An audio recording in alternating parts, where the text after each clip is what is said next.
동작 돌봄체계 구축의 과제와 전망이라고 하는데 사실은 저희 이번에 준비해 주신 주최 측으로부터 돌봄 SOS 센터, 서울시의 돌봄 SOS 센터 정부가 추진하는 지역사회 통합 돌봄, 즉 커뮤니티 케어가 어떻게 다른지를 중심으로 설명해달라는 요청을 받았어요.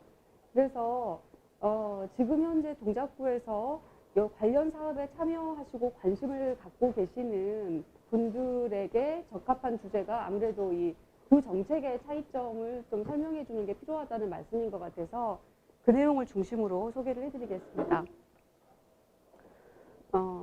지금 동작은 제가 알기로 돌봄 SOS 센터 사업에 지금 굉장히 적극적으로 참여하고 계신 걸로 알고 있습니다.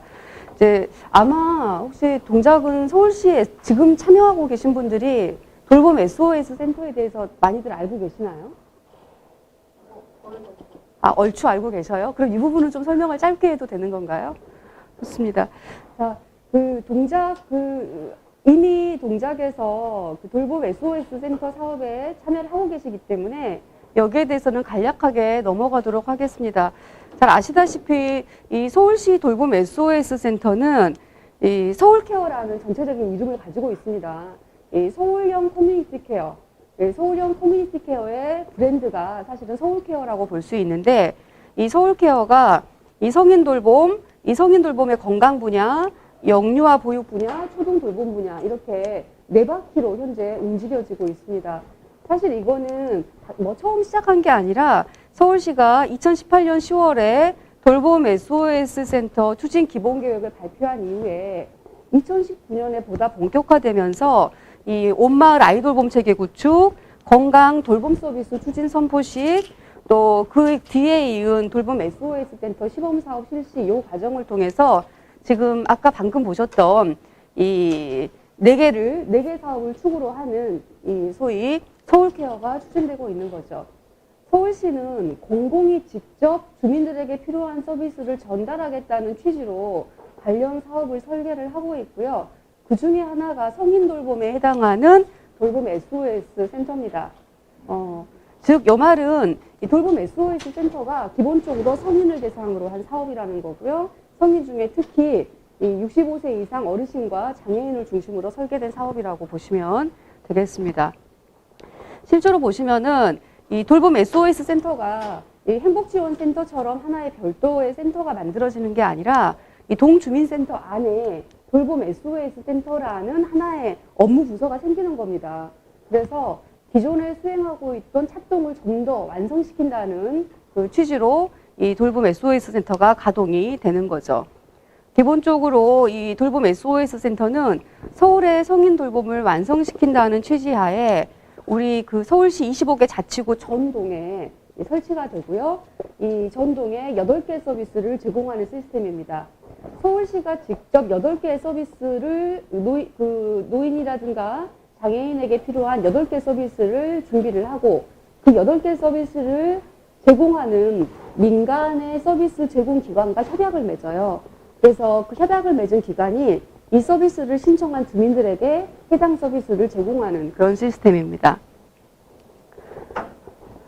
그래서 동에 들어가면 동에 있는 그 소위 주민자치센터 안에 돌봄 SOS 센터가 설치가 됩니다. 그래서 이 돌봄 SOS 센터 안에 소위 말하는 돌봄 매니저가 적으면 1명, 많으면 2명씩 배치가 돼서 관련 서비스를 진행을 하게 되는 건데요. 소위 말하면 돌봄 신청이 접수되면 이 빠른 시간 내에 긴급 출동해서 이분들에게 서비스가 필요한지 필요치 않은지를 사정을 하고 그 다음에 관련 서비스를 협약된 기관을 통해서 제공될 수 있도록 하는 시스템이라고 보시면 되겠습니다. 그리고 이 서비스 제공 대상은 50대 그 어르신과 장애인 그리고 50대 중장년층까지 올해 이제 확대가 됐습니다. 그래서 이 50대 중장년층과 어르신과 장애인들이 다양한 8가지 서비스를 받게 되는 구조고요. 그 외에 서울 시민들 같은 경우는 아직은 적극적인 대상이라고는 볼 수 없고 향후 확대될 계획입니다. 일단 서울시는 내년부터는 이 서울시 전 성인으로 확대를 시키겠다고 하는데 기본적으로 대부분 뭐 중장년대부터 어르신들, 장애인들까지가 핵심적인 대상이라고 보시면 되겠습니다. 다만 이제 여기서 중요한 거는 돌봄 SOS 센터는 이름에도 드러나고 있듯이 일상적인 서비스를 제공하는 게 아니라요. 긴급 이용료가 있는 거예요. 이 이용료를 소위 서울시가 시비 100%로 지급을 해주는 거죠. 신청자에게요. 그래서 저소득층이라든가 취약계층에게는 전액 100% 서울시가 부담을 하고 있고요. 그 외에 기준 중위소득 이상의 주민들은 이 금액의 서비스를 구매하시면 되는 그런 구조라고 보시면 되겠습니다. 그래서 이 서비스별로 수가 체계가 적용 지원되고요. 2020년 현재 1인당 연간 최대 지원 금액은 156만 원입니다. 즉 이 156만 원 어치의 서비스를 1년 동안 어르신이나 장애인들이 이용할 수 있는 거고요. 이 156만 원이 넘어갔는데 서비스 지원이 필요하다라고 하면 역시 그 수가에 해당하는 금액을 지불하고 서비스를 이용할 수 있습니다. 원래 이제 그 동작 같은 경우는 2021년 내년에 그 돌봄 SOS 센터를 사업을 시작할 예정이었는데 서울시가 코로나19로 긴급 확대를 했죠. 그래서 지금 현재 이 25개 전 자치구가 이 돌봄 SOS 센터를 확대해서 운영을 하고 있습니다. 그래서 동작 같은 경우는 뭐 선행 사업은 2020년 8월부터 시작을 했지만 실제로는 본 사업은 2021년 7월부터 시작을 하게 됩니다. 선행 사업과 본 사업의 차이는 이렇습니다. 실제 이제 우리가 7개, 8개 서비스를 제공을 하고 있는데 지금 현재 선행 사업에서는 전부 다 제공하는 것이 아니라 일시재가 서비스, 단기시설 서비스, 식사 지원 서비스만 시범적으로 제공을 하는 겁니다. 그러니까 아직 준비가 안 된 상황에서 서울시가 코로나를 계기로 긴급 확대했기 때문에 이 세 가지 서비스를 지금은 진행을 하고 있고요. 그러면 내년도 7월부터는 나머지 이 8대 서비스가 전부 제공된다고 보시면 되겠습니다. 그리고 이 사회적 경제 영역에는 이 동행 지원 서비스, 주거 편의 서비스, 식사 지원 서비스가 주로 사회적 경제 영역이 제공하는 서비스 영역이라고 보시면 되겠고요. 서비스 업체의 어떤 상황이나 규모에 따라서 이 사회적 경제 영역에서 일시재가 서비스를 제공하는 기업도 지금은 꽤 많이 있다고 보시면 되겠습니다. 사실 그 돌봄 SOS 센터에 대해서는 여러분이 이미 알고 계시기 때문에 이 정도 간단히 넘어가겠는데 핵심은 그거죠. 서울시는 그 일시적이고 긴급한 돌봄이 필요한 시민들을 위해서 서울시가 직접 서비스를 제공한다는 취지로 이 동자치구, 주민자치센터 안에 서비스 제공 창구를 만들었다고 보시면 되겠습니다. 네, 반면 이제 커뮤니티 케어는 훨씬 더 직접적인 다른 이유로 설계된 유사하긴 하지만 굉장히 다른 형태로 설계가 됐어요. 그래서 이 커뮤니티 케어에 대해서 설명을 드리겠습니다. 아무래도 동작이 주제도 우리가 그리는 동작의 커뮤니티 케어이기 때문에 과연 정책으로서 커뮤니티 케어가 어떤 것인지 그 실체에 대한 설명을 드리는 게 좋겠습니다.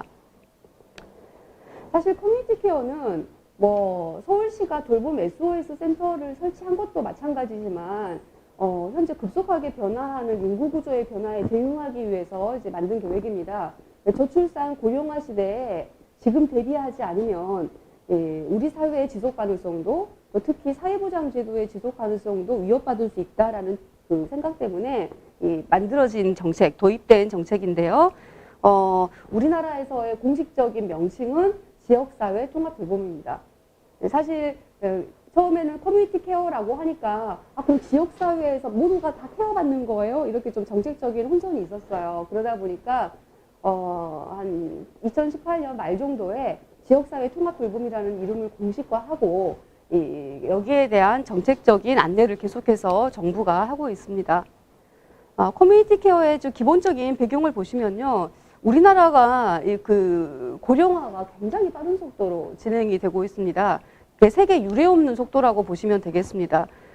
지금 현재 같은 경우는 2020년에 생산 가능 인구, 생산 연령 인구가 우리나라의 한 72.1% 정도가 됩니다. 72.1%의 생산 가능 연령 인구가 15.7%의 65세 이상 어르신들을 부양하고 있는 시스템이죠. 물론 72.1%가 모두 일하고 있는 건 아닙니다. 요즘 경기가 좋지 않으니까요. 그런데 지금 이 상황이 약 40년 후, 즉 지금 현재 청년 세대가 노인 세대로 진입하는 시기로 접어들면 일하는 사람보다 65세 이상 노인 인구가 훨씬 더 많아지죠. 그리고 아마도 이때도 45.4%의 생산 연령 인구 중에서 몇 %나 일할지는 아직 알 수 없어요. 그러면 굉장히 적은 수의 사람들이 굉장히 많은 수의 노인과 적은 수의 아동을 부양해야 되는 그런 상황이죠. 이거는 우리나라 지금 상황에서는 이 생산 연령 인구는 OECD 최저 수준이고요. 65세 이상 노인 인구의 수는 OECD 최고 수준입니다. 그래서 우리가 보통 그 고령화의 지수로 흔히 이야기하고 있는 총부양비나 노령화 지수도 굉장히 좀 심각한 걸로 나오고 있어요. 올해 우리나라 총부양비가 38.6이거든요. 이 말은 이 생산 연령 인구 100명당 38.6명을 부양하고 있다는 겁니다. 그런데 2060년이 되면은 생산 가능 인구 100명이 108명의 노인을 부양을 해야 되는 상황이에요. 즉 나도 부양하고 내 가족도 부양하고 어르신도 부양을 해야 되는데 나보다 더 많은 수의 어르신을 부양을 해야 되는 상황이죠. 노령화 지수도 마찬가지입니다. 노령화 지수 같은 경우는 14세 이하 유소년에 대비했을 때 노인 인구가 얼마나 많으냐인데 지금은 노인 인구가 유아들에 비해서 청소년들에 비해서 129 정도 되거든요. 그런데 이제 2060년이 되면 546으로 이제 점수가 올라가죠. 지수가 올라가죠. 보시면 2015년 현재까지만 해도 이 총 부양비가 OECD 기준으로 봤을 때 우리나라는 아직까지 다른 나라에 비해서 낮은 수준입니다. 하지만 굉장히 급속하게 고령화가 진행되면서 이 65년이 되면은 세계에서 가장 높은 수준의, 즉 세계에서 가장 늙은 나라가 되는 셈이죠. 사실 이러다 보니까 사실 뭐 정부나 우리 사회의 많은 정책 입안자들이 느끼는 긴장감이라는 게 느슨할 수는 없는 상황이에요. 뭐 일본도 바로 옆에 있다고는 하지만은 일본보다도 계속해서 속도가 높아져 가고 있기 때문에 준비를 해야 되는 거죠.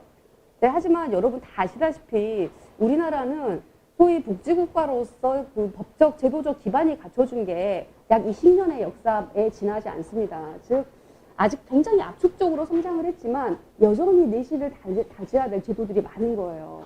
그러니까 몸집은 20살 청년인데 사실은 아직까지는 많은 지원이 필요하고 또 여러 가지 증진되어야 될 복지제도가 굉장히 많은 상태죠. 네, 그런데 비해서 아까 우리가 노인 인구의 구조 변화를 보셨겠지만 점점 일을 하는 사람이 줄어들어요. 즉 세금을 낼 사람이 없는 거죠.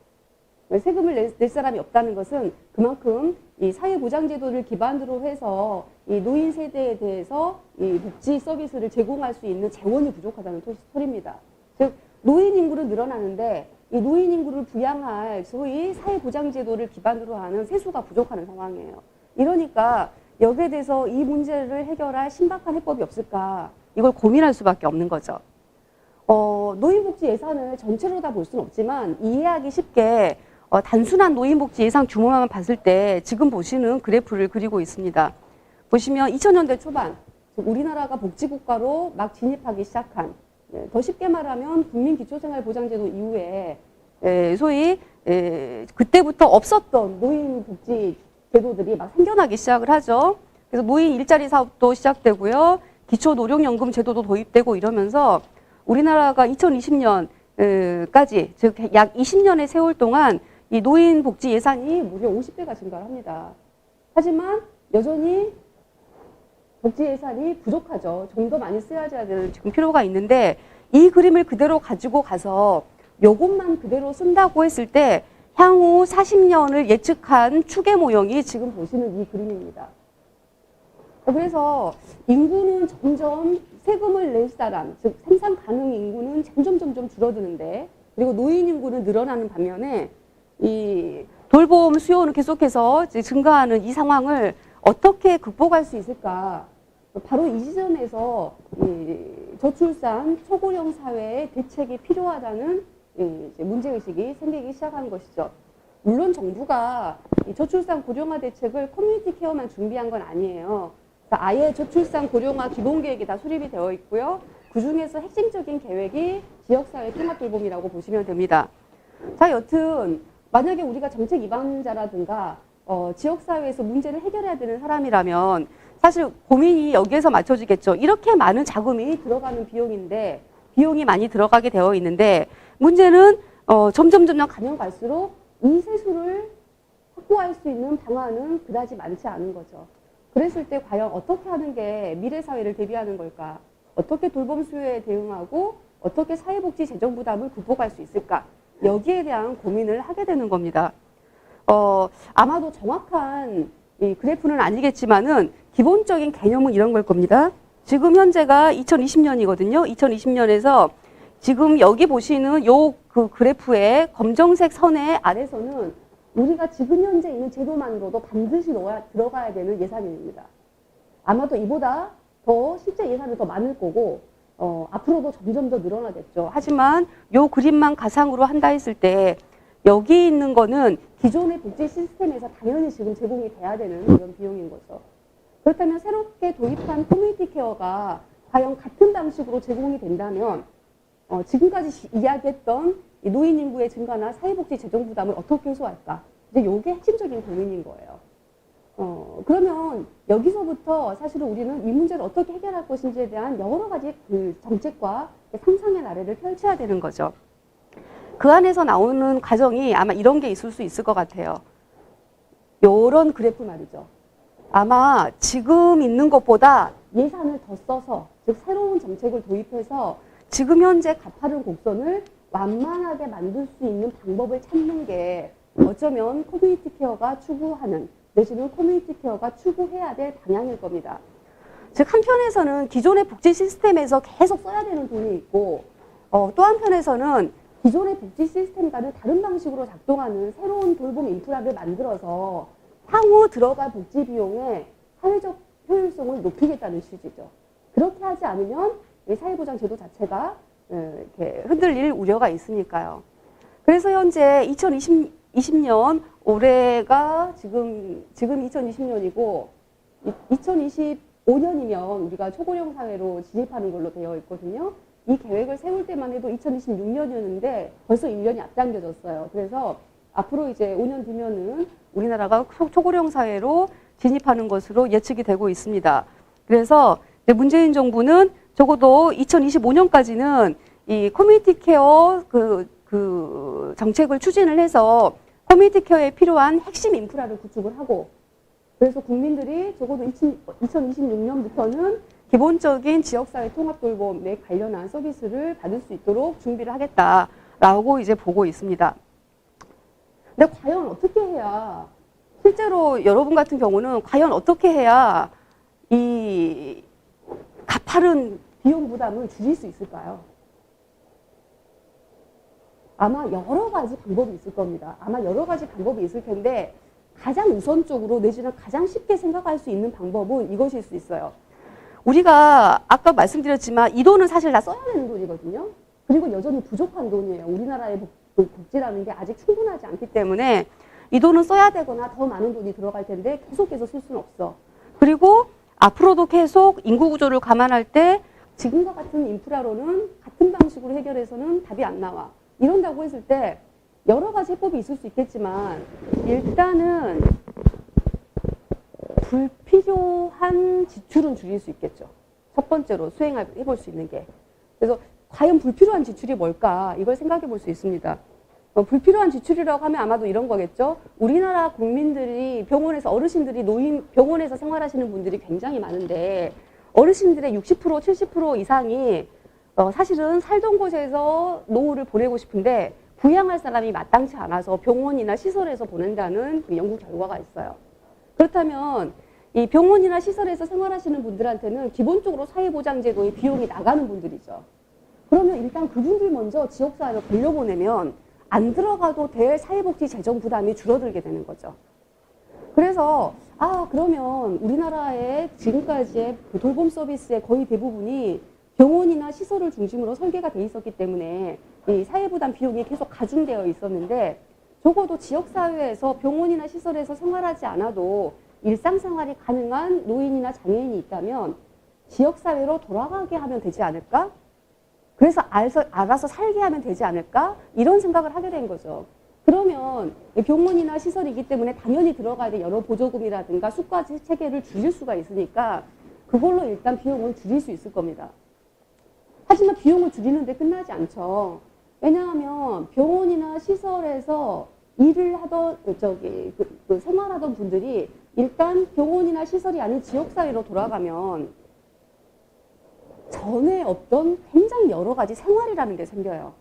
예를 들면 병원에 있었으면 그냥 병원복 입고 누워 있거나 그냥 병원에서 왔다 갔다 하면서 때 되면은 식사 나오고요. 간호사가 내가 아파도 언제든지 사고에 대비할 수 있는 간호사가 항상 옆에서 왔다 갔다 하고요. 굳이 옷을 다 입어도 되지 않아요. 머리도 그냥 질끈 묶고 있어도 누가 뭐라고 하지 않습니다. 그리고 제가 나갈 필요도 별로 많지 않아요. 하지만 병원이라든가 시설에서 생활하다가 우리가 지역사회로 모시는 어르신이 100으로 돌아간다면 이제는 병원도 통원 치료를 해야 되고요. 또 밥도 직접 해 먹어야 돼요. 청소도 해야 되고 집이 살기에 좀 지저분하거나 위험하면 안 돼요. 가끔씩은 슈퍼에도 나가야 되고요. 내가 병원이 아닌 집으로 돌아가서 감옥처럼 살고 있지 않으려면 친구도 만나야 됩니다. 사회생활도 해야 되고요. 여러 전에 없던 생활이라는 게 생기는 거죠. 그렇다면 이 커뮤니티 케어 사업이라든가 이런 사업이 성공을 하려면 병원에서 생활했을 때보다 지역사회에 돌아가서 생활했을 때 생활이 훨씬 행복해야 되겠죠. 이때 생활이 불편하거나 행복하지 않으면 다시 병원이나 시설로 당연히 돌아가지 않겠어요? 그렇다면 사회복지 재정 부담을 줄이기 위해서 일단 병원이나 시설에 계시는 어르신들을 지역으로 돌려보내자라고 했을 때 그냥 돌려보내기만 해서는 안 되는 거죠. 관련한 서비스가 다 들어와야 되는 겁니다. 이분이 병원으로 이동할 때 불편이 없게, 왔다 갔다 통원치료를 할 때 불편이 없게, 식사를 제때할 수 있게, 약을 먹을 때 위험하지 않고 어느 정도 복약지도가 되게, 이런 식으로 이 지역사회에서 생활을 보장하는 다양한 생활 서비스가 자리매김하게 됩니다. 근데 국가가 일방적으로 가지고 가는 것이 아니라 지역사회에서 그럼 어떻게 해야 될지 모르겠으니 지방자치단체에게 이 선도사업을 하게 하자. 그리고 이 선도사업을 통해서 지역사회 특성에 맞는 좋은 모델이 생기면 그걸 전국에 확대할 때 좋은 프로그램을 이식시키는 방식으로 가자. 이러면서 소위 지역사회 주도용으로 정책을 만들고 이후에 선도사업을 추진하게 되는 거죠. 결국 지역사회 통합도움은 물론 궁극적으로는 좋은 지역사회 만들기가 중요한 이 방향이겠지만 지금 현재 진행되고 있는 커뮤니티 케어는 기본적으로 탈시설화를 굉장히 중요한 맥락으로 합니다. 그래서 기존의 병원과 시설 중심의 정책에서 이 재가복지 서비스를 확충하는 방향으로 설계가 됐고요. 당연히 이렇게 시설에 있던 분이 지역사회로 돌아오면 자칫 잘못하면 돌봄의 책임이 가정에 있는 여성에게 부담이 쥐어질 가능성이 굉장히 높죠. 그래서 결국에는 여성 돌봄의 문제를 해결하기 위해서 돌봄의 사회화가 촉진이 될 겁니다. 사회적 돌봄이 많아지면서 사실상 이제 돌봄 시장이 열리게 되는 거죠. 정부는 커뮤니티 케어가 실시가 되면 약 15만 개의 일자리가 생길 거라고 자신을 했어요. 근데 뭐 어떻게 될지는 아직 잘 모르겠습니다. 그리고 여튼 이 커뮤니티 케어가 탈시설화, 탈가족화의 맥락을 가지면서 지역화라는 흐름 속에서 이 지방정부를 중심으로 이 민간과 함께 민간 협력을 통해서 만들어지는 사업으로 설계가 되게 된 거죠.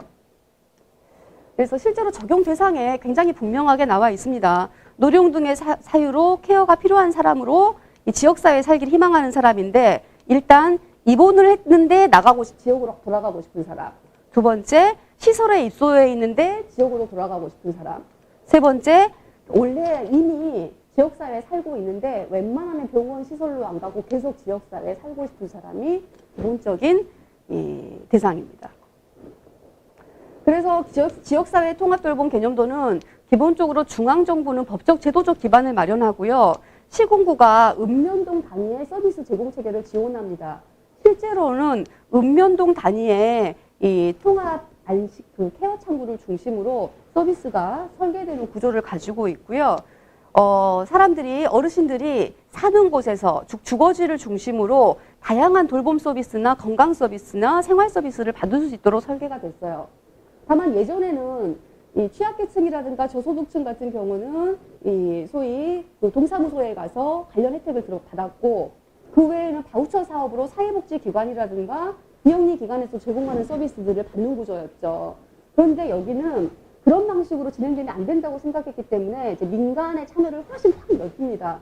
그러면서 이 기존의 사회복지관이나 노인복지관뿐만 아니라 다양한 형태의 재가 서비스 제공기관, 노인 돌봄 가사간병 서비스 제공기관, 또 사회서비스원, 119, 하다못해 LH공사, 이동통신사, 치매안심센터, 보건소, 병원이나 의료기관까지 전부 다 지역사회에 있는 건강 돌봄 자원들이 전부 대거 참여해서 복지 시스템을 깔도록 지금 설계가 되어 있어요. 그래서 이 기본적으로는 읍면동 단위의 케어 안심 창구를 설치하고 이 근거리에서 사는 곳에서 적어도 한 30분 내에 내가 필요한 서비스를 제공받을 수 있는 새로운 복지 인프라를 깔자. 요구의 기본적인 구상인 거죠.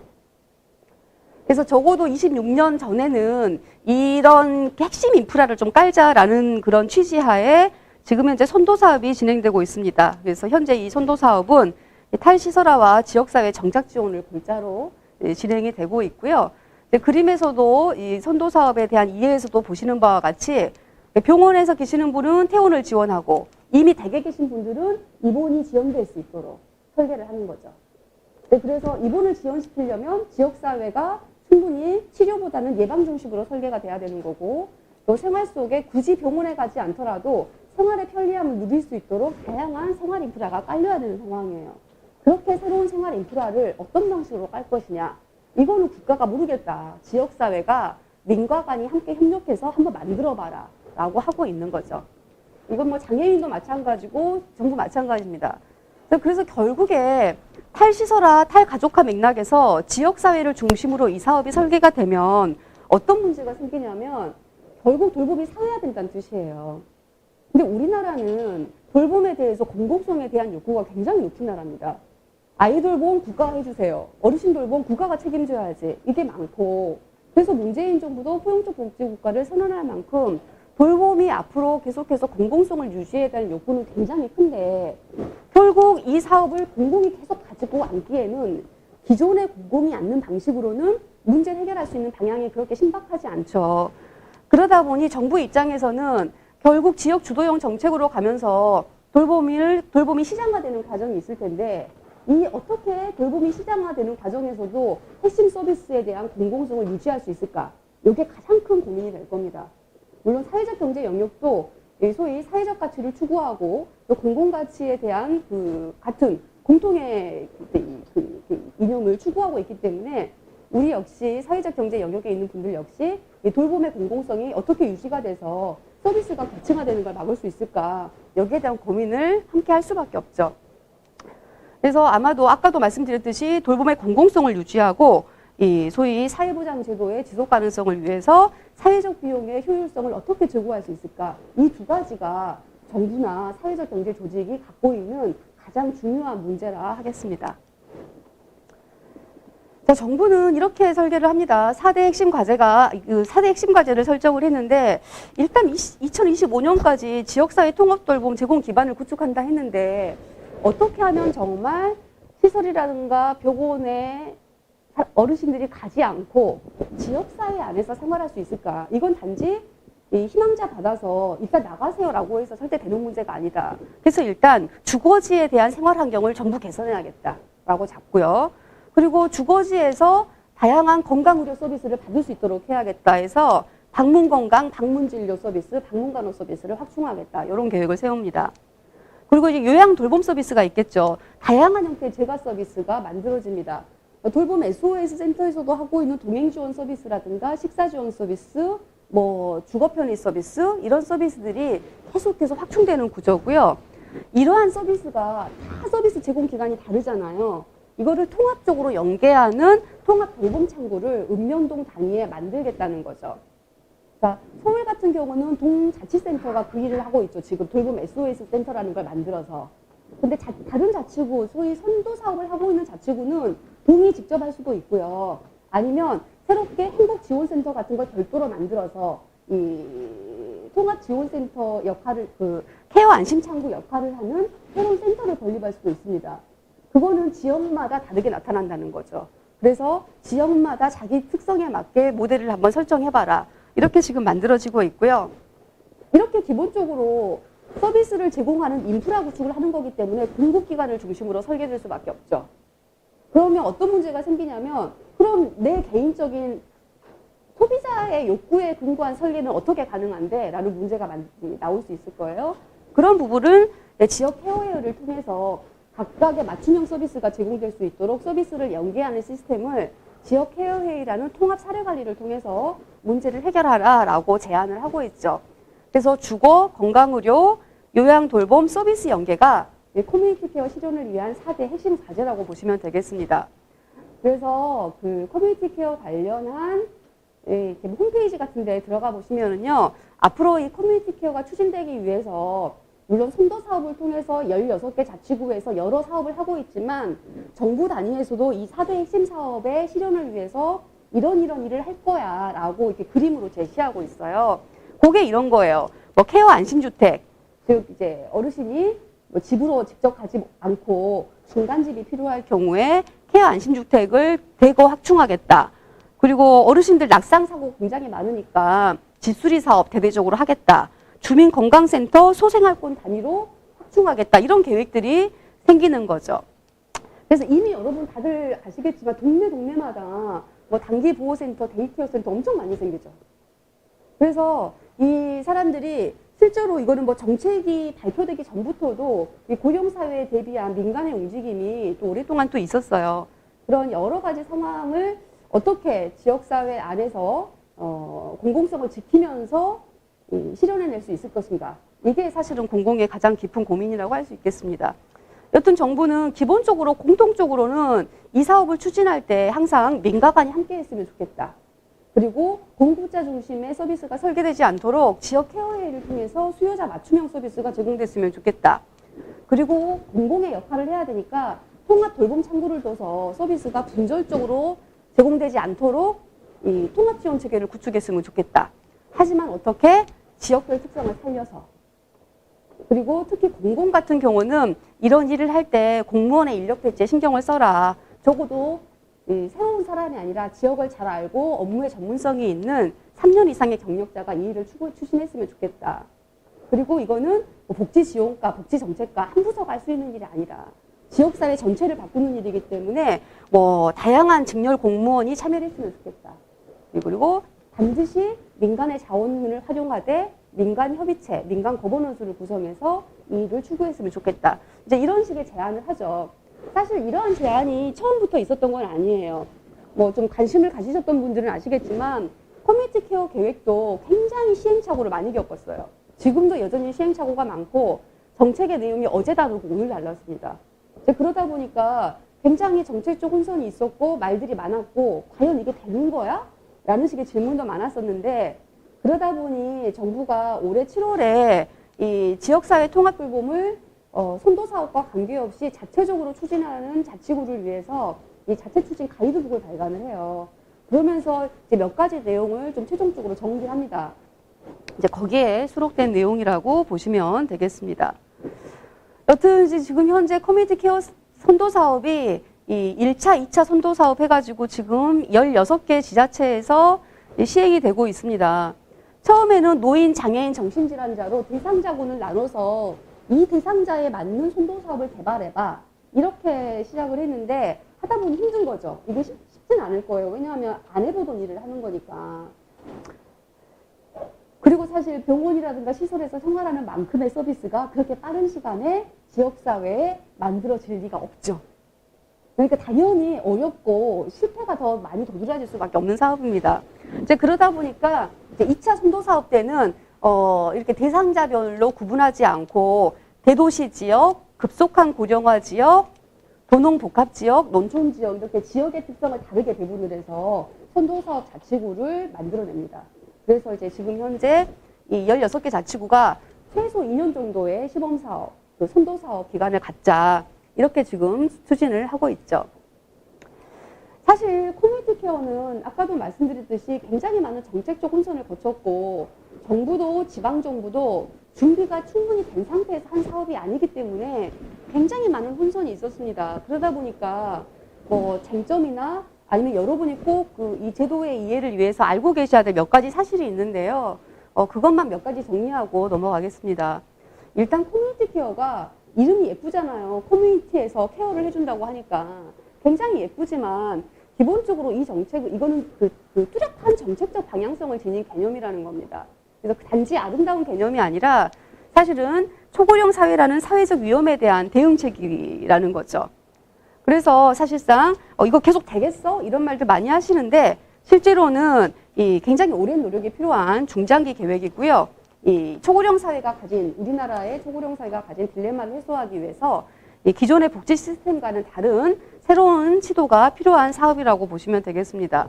하지만 이러한 사회적 위험에 비해서는 체감도가 낮아서 서울 같은 경우만 하더라도 선도사업 추진 지역이 아니니까 커뮤니티 케어 사업이 어떻게 진행되는 거야? 여기에 대해서 체감하실 수가 없을 거예요.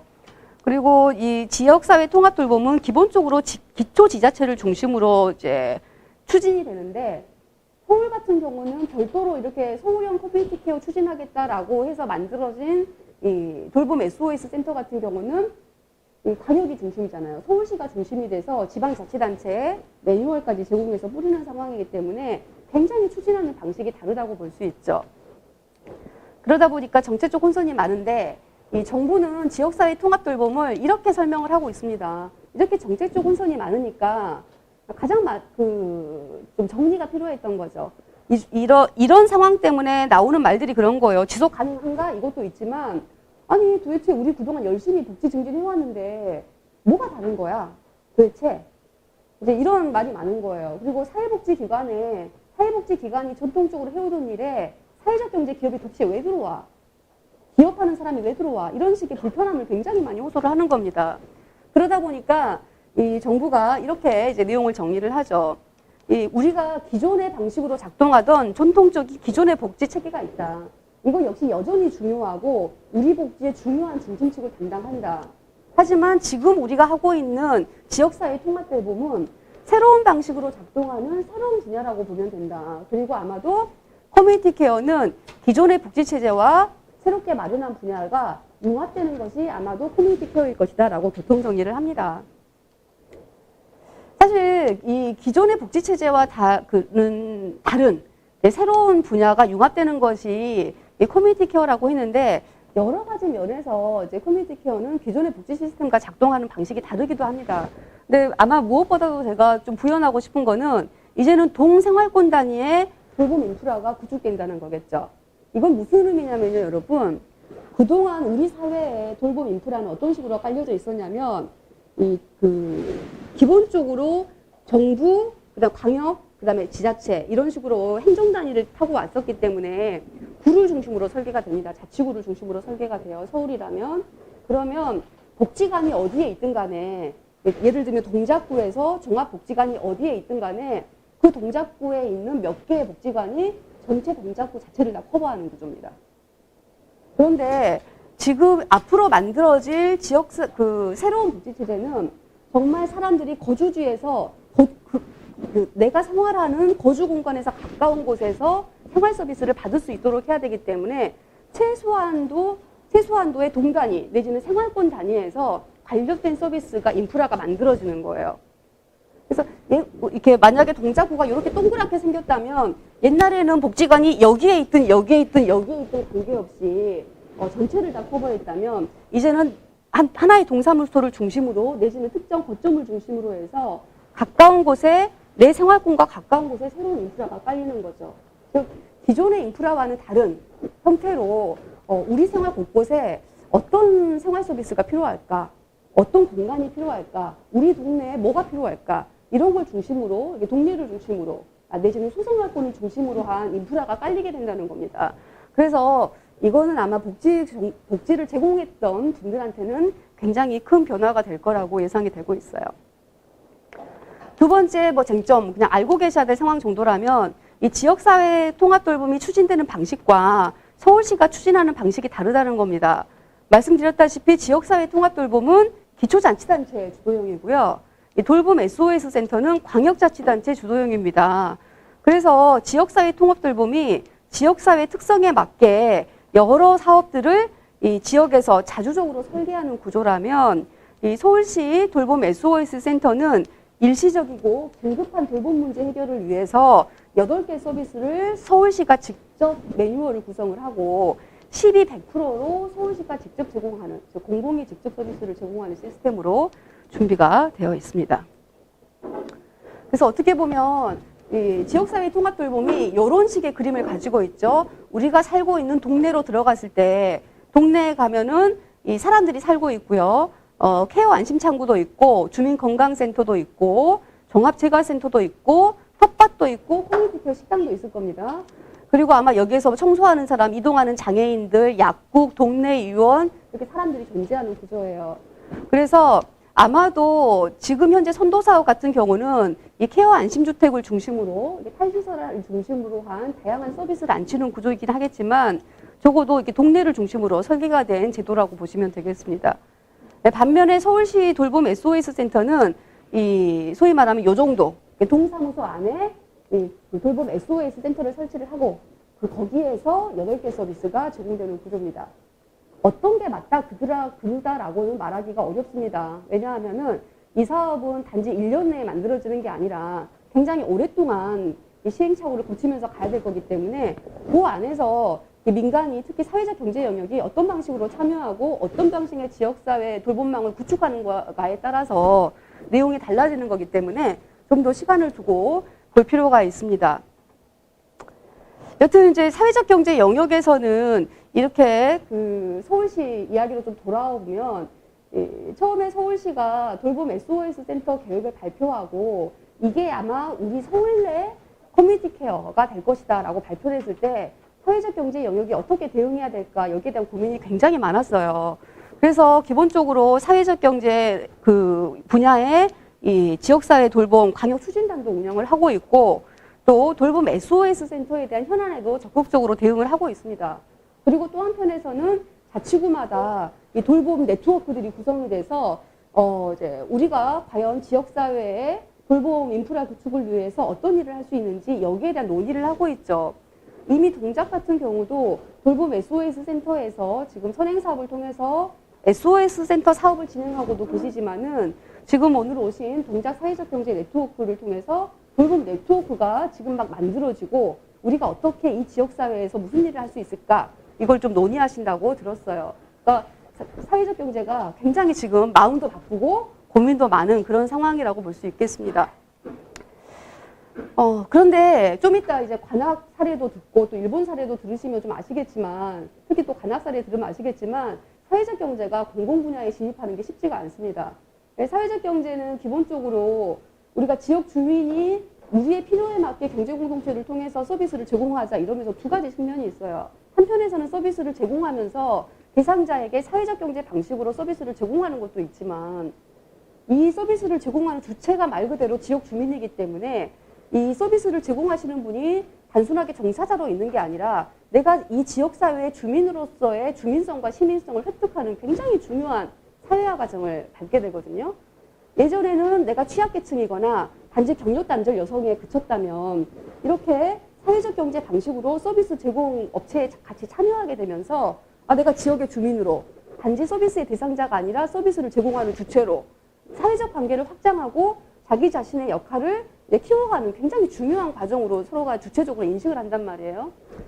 그런데 이런 사회적 경제의 특성을 공공이나 사회복지기관에서는 아직 잘 이해하지 못하고 있기 때문에 니들도 기업인데 여기 자꾸 왜 들어오니? 이런 말 정말 많이 하고 스스로도 거기에 대한 설명을 할 수 있어야 되는 그런 상황이에요.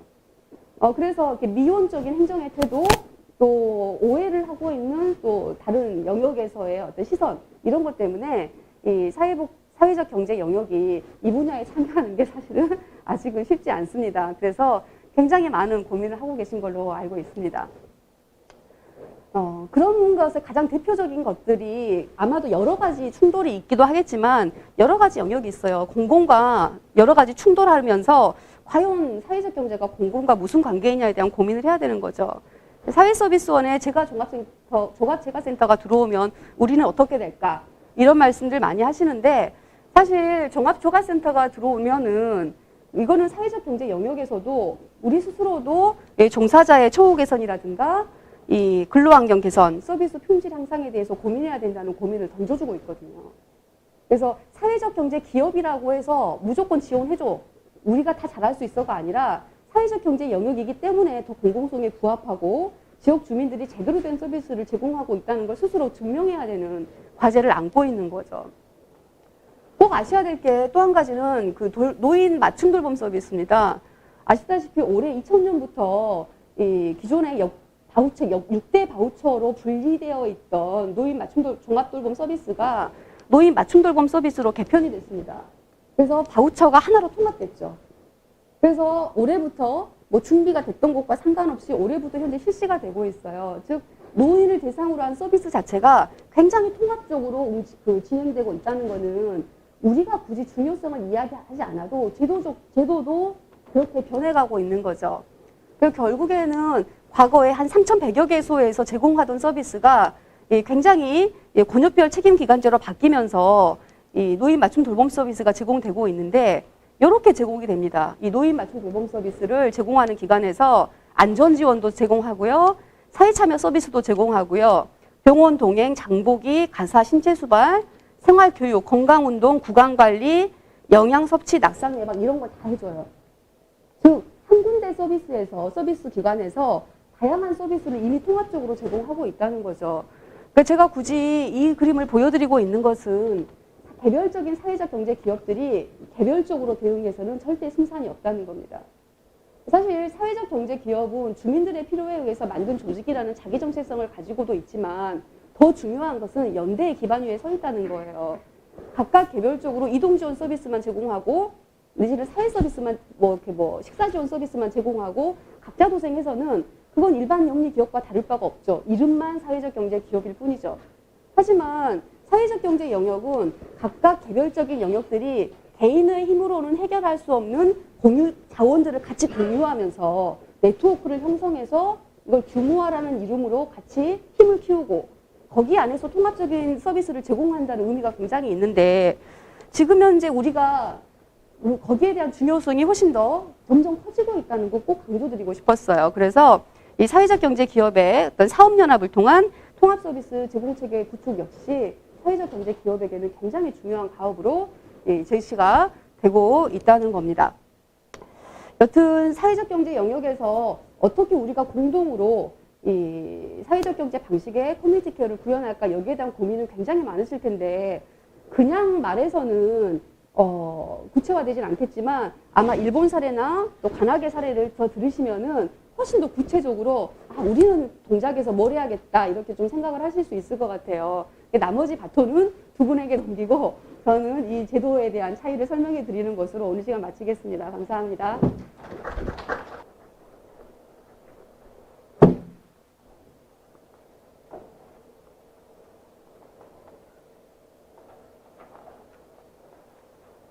예, 반갑습니다.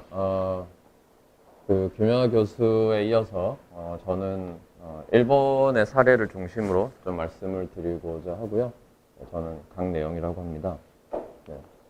간단하게 제 소개를 드리려고 했는데 시간 관계상 넘어가도록 하고요. 저는 경희대에서 세계시민교육을 가르치고 있고 지역 퍼실리테이터라는 이름으로 활동을 하고 있습니다. 네. 오늘 제가 소개해 드릴 것은 일본의 사례이긴 한데요. 좀 전에 이제 김연아 교수가 워낙에, 한국의 커뮤니티 케어의 어떤 취지나 의미, 그리고 그것이 가지는 어떤, 문제의식이나 이런 것들에 대해서 충분히 잘 설명을 해 주셨기 때문에 사실 일본의 커뮤니티 케어라고 하는 것도 사실 그것과 조금 궤를 같이 하는 부분들이 많이 있어서요. 그 정책이나 이런 제도 부분은 최대한 생략을 하고요.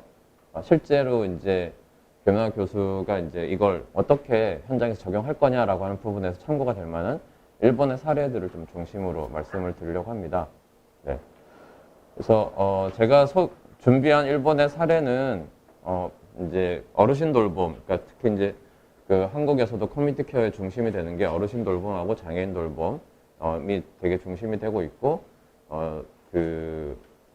서울시 SOS 돌봄도 사실 어르신 돌봄이 중심이기도 하고 그래서 주로 어르신 돌봄과 장애인 돌봄 이렇게 좀 준비를 했고요. 그 다음에 지역사회가 어떻게 이 돌봄의 체제를 좀 구축하고 가는가라고 하는 지역사회가 중심이 된 돌봄 이런 식으로 좀 준비를 했는데요.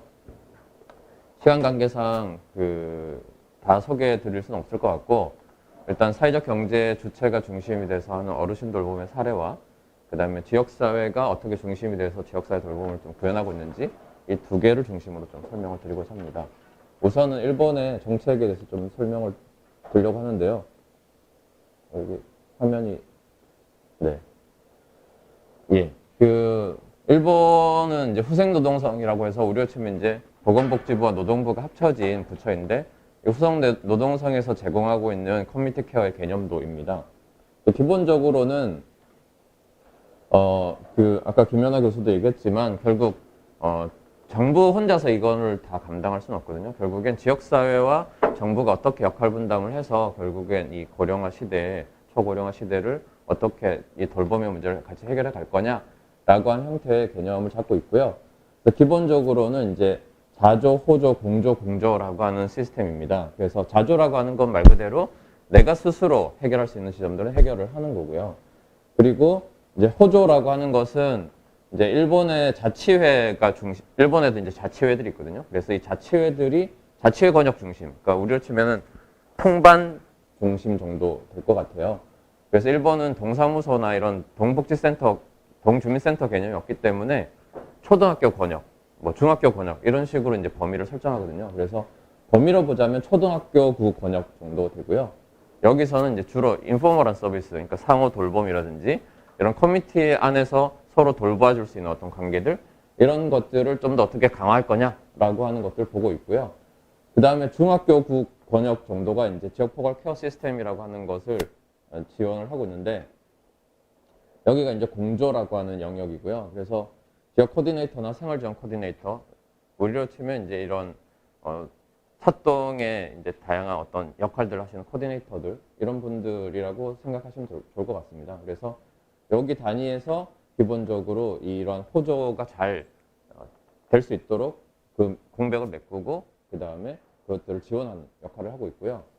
그 밖에 이제 그런 공조 체제가 있어서 여기는 이제 주로 개호보험, 우리로 치면 노인 장기 요양보험이라든지 의료보험 제도를 통해서 이런 나머지 공백을 메꾸는 방식으로 설계가 되어 있습니다. 이것을 마을 안에서 어떤 식으로 구현하는가라고 구체적으로 그림을 보면은, 네, 기본적으로 이제 자기 집에서, 그러니까 우리도 이제 주거 지원과 그 다음에 이제 의료 지원이라든지 그 다음에 복지의 돌봄 이런 것들이 같이 설계되어 있는 것처럼 일본 역시도 이제 자기 집에서 이제 재택하면서 집에서 이제 주거하면서 어떻게 이 돌봄을 영위할 수 있게끔 이렇게 하고자 하는 재가복지를 중심으로 한 고민들이 많고요. 그래서 여기에 이제 이런 배리어 프리라든지 집수리라든지 이런 것들이 같이 붙어 있기도 하고, 그 다음에 일시적으로 이제 입원을 해야 될 때는 이제 동네 의료원이나 이런 식으로 연계해서 하고 있고, 전체적인 통합 돌봄이 이루어질 수 있도록 하기 위해서는 지역 포괄지원센터 케어 매니저라고 하는 사람이 상담하고 이것들을 전체 설계를 해주는 역할을 하고 있습니다. 그리고 이 전체 포괄 시스템은 30분 이내에 필요한 서비스가 제공되는 일상생활 권역을 단위로 성장하고 있고요. 일본에서 이제 중학교 권역을 중심으로 설계되어 있다라는 것입니다. 구체적인 이제 이 돌봄 정책적으로 어떻게 진행되고 있는지를 요코하마의 사례를 보고서 좀 말씀드리려고 하는데요. 그래서 지역마다 이런 지역포괄지원센터라는 것을 설치하게끔 되어 있습니다. 그래서 요코하마 시도 지역포괄지원센터를 설치하고 있는데, 특이하게 그러니까 전국에는 다 지역포괄지원센터라는 이름으로 진행이 되고 있습니다만, 요코하마는 특이하게 이걸 지역케어 플라자라는 이름으로 설계를 해서 진행을 하고 있어요.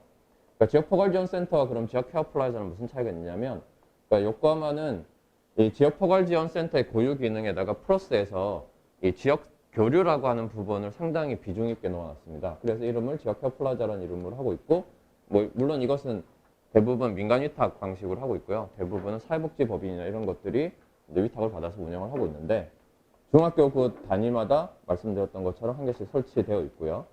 그래서 현재 요코하마에는 160개 설치가 되어 있고, 그 중에 이즈미 구라고 하는 구에 6개가 설치되어 있습니다. 그 이즈미 구의 6개 중에 하나인 이즈미구 오도리바 지역케어 플라자로 오늘 소개를 드리려고 하고요.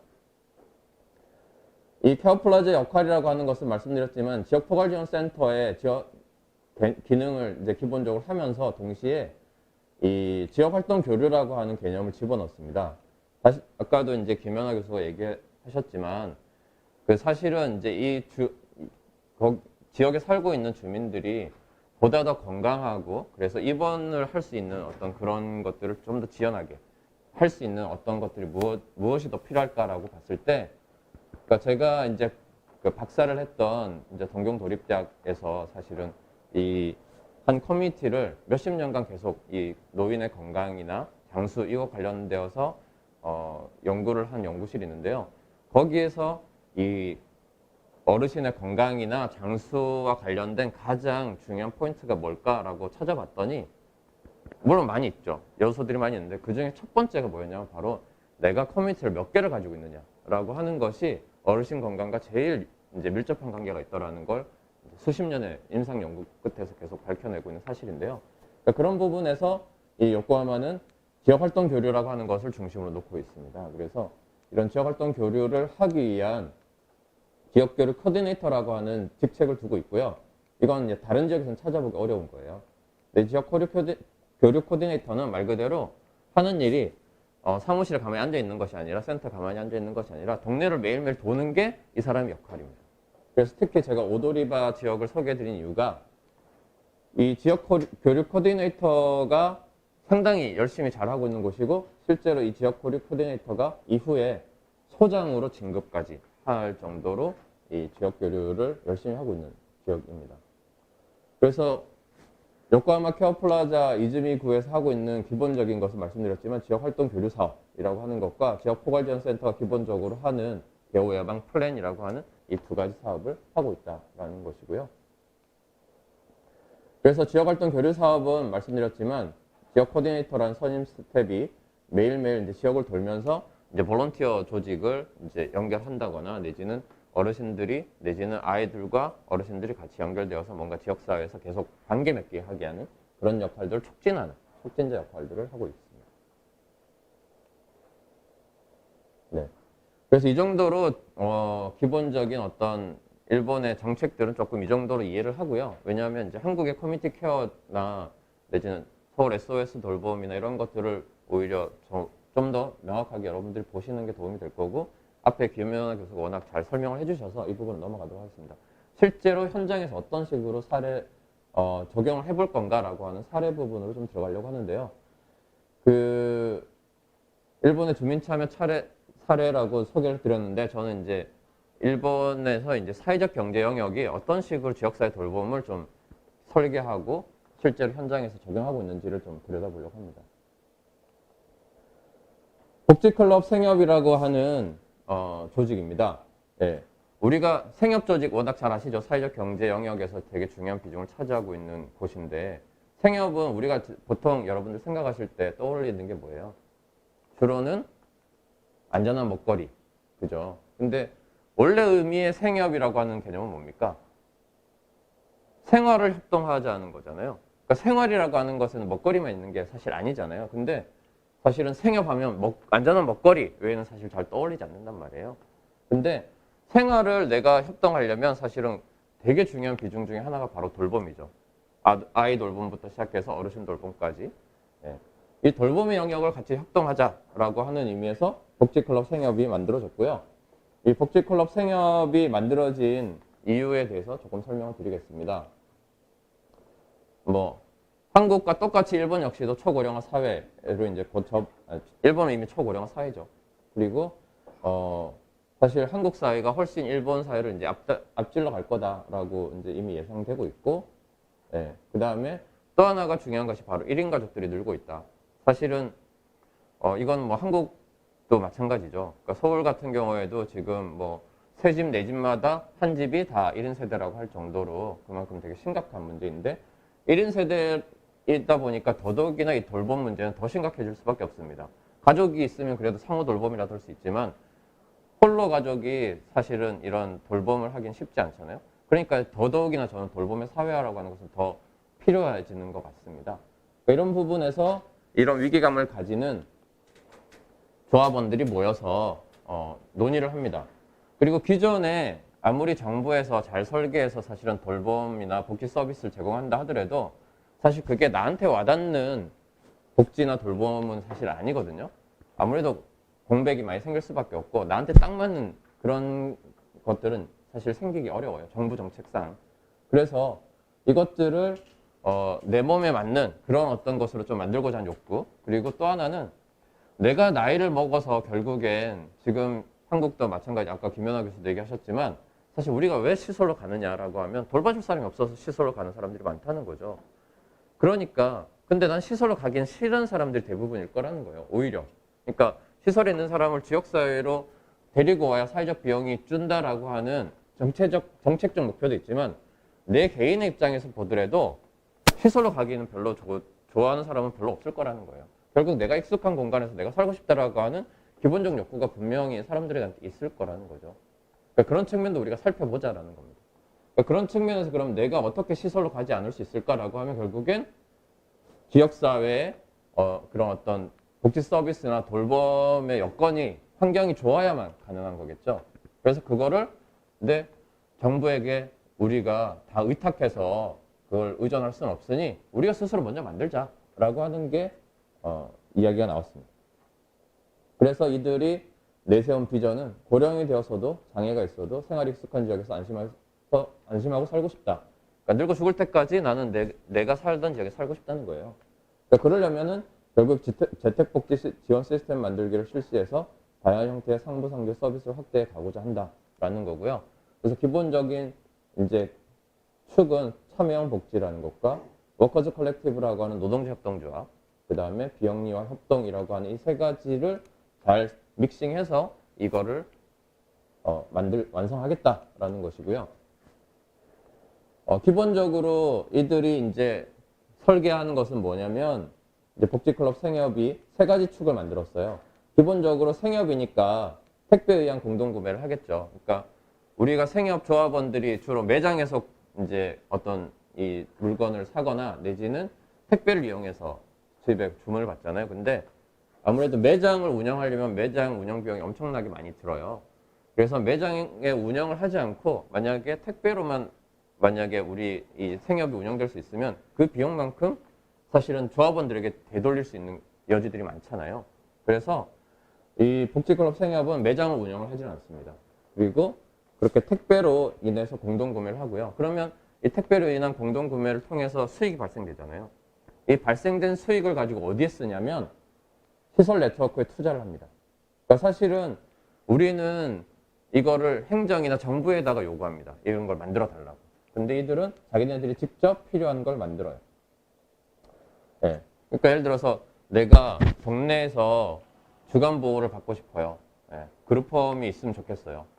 그러면 우리는 그거를 제공해주는 민간 사업자, 그러니까 시장에 의존하거나 내지는 정부에 의존하는 방식이죠.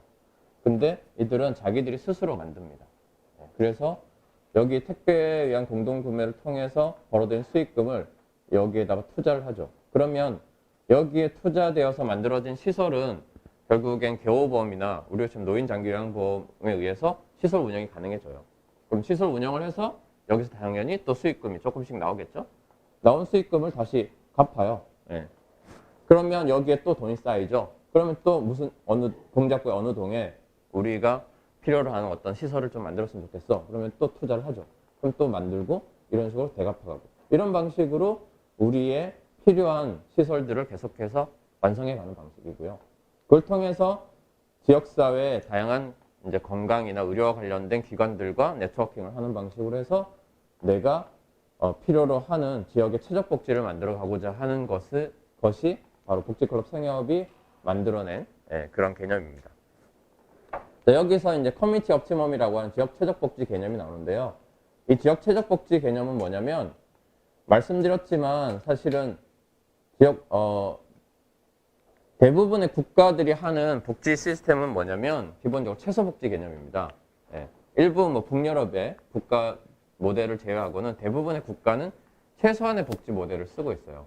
그러니까 최소한의 복지라고 하는 개념은 뭐냐면 결국엔 나하고는 사실은 그렇게 그닥 연관이 없는, 그러니까 내가 최소한의 생활을 떨어지지 않는 이상 나한테 와닿지 않는 거죠. 그렇다면 나한테 와닿는 복지를 얘기하려면 결국엔 최적 복지 개념이 나오는 거고, 국가에서 하는 최소한의 복지를 우리는 내셔널 미니멈이라고 하고요. 지자체 단위에서 하는 최소한의 복지를 시빌 미니멈이라고 하고요. 여기에 플러스해서 지자체마다 이제 자기 지자체의 어떤 특성상, 예를 들어서 이주 여성이 많다 그럼 이주 여성들 조금 더 지원하는 조례를 만들거나 뭐 이런 식으로 하는 경우들이 있잖아요. 이럴 때는 이제 지자체 독자 서비스라고 하는 건 조례를 통해서 이제 지원하는, 여기까지 우리는 이제 공적 복지라는 얘기를 합니다. 그래서 공적 복지 개념은 일본은 개호보험이고 우리가 지금 노인장기요양보험 제도라든지 이런 것들이 해당이 될 것 같습니다.